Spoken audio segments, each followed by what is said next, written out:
नमस्कार, welcome to Gargi news India. मैं आस्था शर्मा। तो चलिए आज की खबरों पे नजर डालते हैं।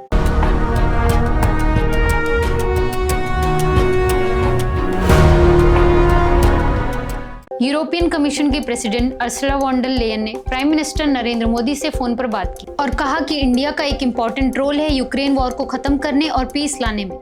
She also welcomed India's continued engagement with Ukrainian President Zelensky in this process. साथ ही दोनों तरफ से India EU free trade agreement को जल्दी कंक्लूड करने पर फोकस हुआ, जो इस साल के एंड तक फाइनलाइज हो सकता है। वॉन डर लेयन और European council president Antonio Costa ने यह भी सजेस्ट किया कि 2026 तक एक इंडिया EU समिट ऑर्गेनाइज हो, जिसमें स्ट्रेटेजिक पार्टनरशिप और ट्रेड को और स्ट्रॉन्ग बनाया जा सके।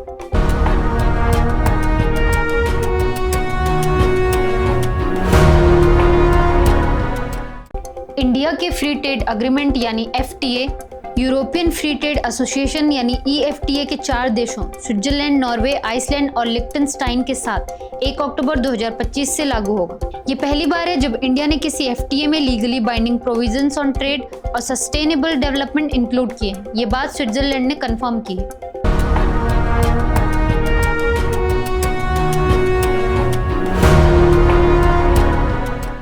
Prime minister Narendra Modi Singapore के प्राइम मिनिस्टर लॉरेंस वोंग के साथ न्यू दिल्ली में डेलीगेशन लेवल टॉक्स कर रहे हैं। लॉरेंस वोंग 3 दिन के इंडिया टूर पर हैं, जो प्राइम मिनिस्टर नरेंद्र मोदी की इनविटेशन पर आए हैं। इस मीटिंग में दोनों देश अपने पूरे बायलैटरल रिलेशंस और म्यूचुअल इंटरेस्ट के इश्यूज पर डिटेल डिस्कशन करेंगे।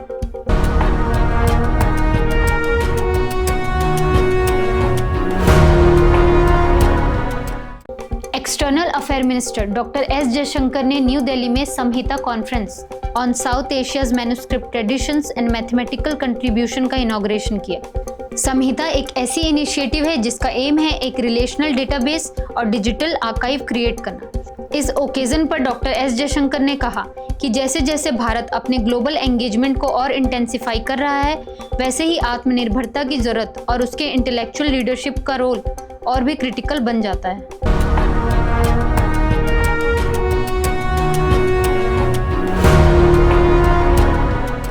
केरल और दुनिया भर की मलयाली कम्युनिटी आज थिरु ओणम सेलिब्रेट कर रही है। ओणम केरला का सबसे बड़ा फसल और मलयाली कम्युनिटी का प्रमुख त्योहार है, जो हर साल राजा महाबली के घर वापसी की याद में मनाया जाता है।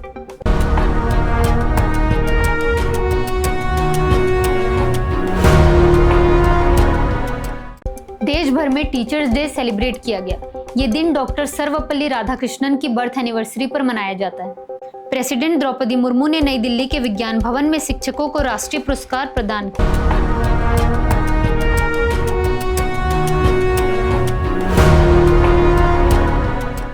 Minister of housing and urban affairs Manohar Lal ने न्यू दिल्ली में सेंट्रल एडवाइजरी काउंसिल की 5th मीटिंग के दौरान unified real estate regulation and development act 2016 उर्फ रेरा पोर्टल लॉन्च किया।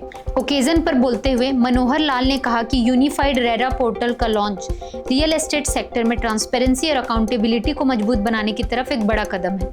उन्होंने ये भी कहा कि रेरा ने होम बायर्स को एम्पावर किया है, प्रोजेक्ट्स की टाइमली डिलीवरी इंश्योर की है और सेक्टर में डिसिप्लिन को इन्फ्यूज किया है।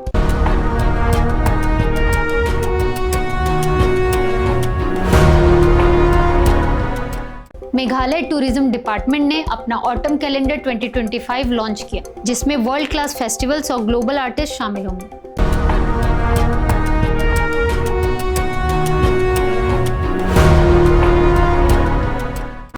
National institutional ranking framework 2025 release हुई।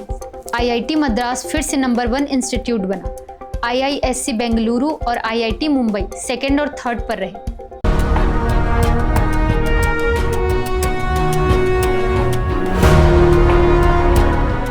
सेमिकॉन इंडिया 2025 सक्सेसफुली कंडक्ट हो गया है। ये इंडिया के ग्लोबल सेमीकंडक्टर इकोसिस्टम में बढ़ते हुए रोल को शोकेस करता है। ये 3-day इवेंट में 350 प्लस एग्जीबिटिंग कंपनीज और 48 कंट्रीज और रीजन से पार्टिसिपेंट शामिल हुए।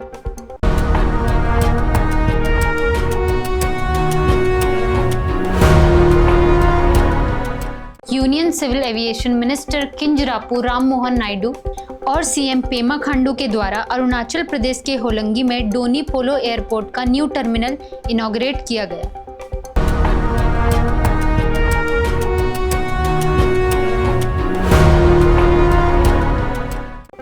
पश्चिम बंगाल विधानसभा में बीजेपी और टीएमसी विधायकों के बीच तीखी नोकझोंक और हाथापाई हो गई। यह विवाद अल्पसंख्यकों से जुड़े एक बिल पर चर्चा के दौरान शुरू हुआ, जिसके कारण विधानसभा स्पीकर बिमान बनर्जी को मार्शल बुलाने पड़े। हंगामे के बीच बीजेपी के मुख्य सचेतक डॉक्टर शंकर घोष सहित 4 अन्य विधायकों अग्निमित्रा पॉल, अशोक डिंडा, बंकिम घोष और मिहिर गोस्वामी को सदन से निलंबित कर दिया गया।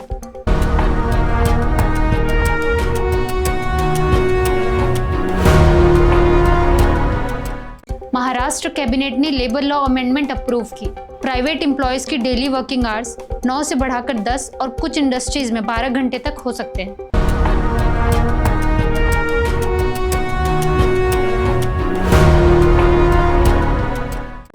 डसॉल्ट एविएशन और टाटा एडवांस सिस्टम लिमिटेड के बीच एक पार्टनरशिप हुई है, जिसके तहत TASL हैदराबाद में एक state of the art factory लगाएगा और फाइनेंशियल ईयर 2028 तक राफेल लड़ाकू विमानों का मुख्य ढांचा बनाना शुरू करेगा। ये समझौता फ्रांस के बाहर राफेल का मुख्य ढांचा बनाने की दिशा में एक महत्वपूर्ण कदम है और इससे भारत की डिफेंस और एरोस्पेस इंडस्ट्री को काफी बूस्ट मिलेगा।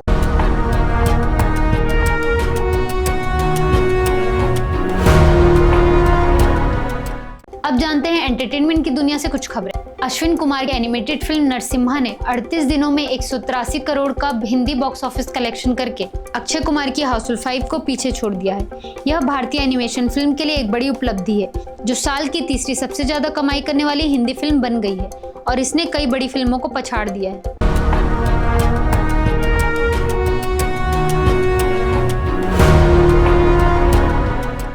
ओनम के मौके पर मोहनलाल की हृदयपुर और कल्याणी प्रियदर्शन की लोका बॉक्स ऑफिस पर टकराई। लोका ने जबरदस्त लीड ले ली और फीमेल लेड फिल्म के लिए साउथ का हाईएस्ट ग्रॉसर बन गई।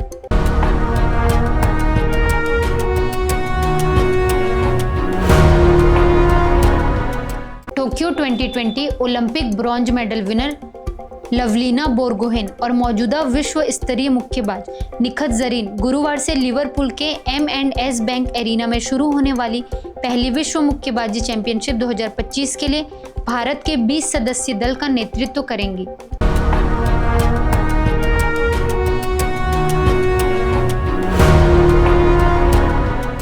Youth affairs and sports minister doctor Mansukh Mandaviya ने एंटी डोपिंग साइंस रिसर्च को प्रमोट करने की बात कही और एक नया केमिकल रेफरेंस मटेरियल लॉन्च किया।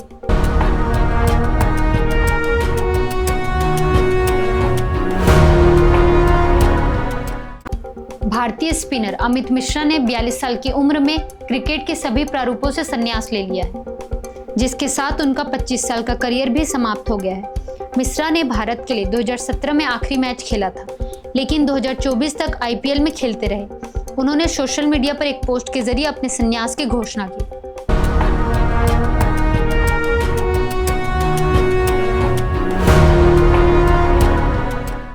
भारतीय मौसम विभाग ने अगले 6-7 दिनों में उत्तरी बंगाल के जिलों में लगातार भारी बारिश का अनुमान जताया है।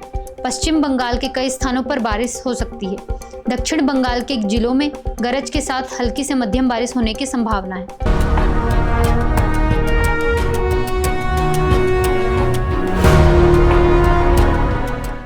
तो ये थी आज की बड़ी खबरें। बने रहिए गार्गी न्यूज इंडिया के साथ और गार्गी न्यूज इंडिया को लाइक, शेयर एंड सब्सक्राइब करना ना भूलिए। मैं आस्था शर्मा, धन्यवाद।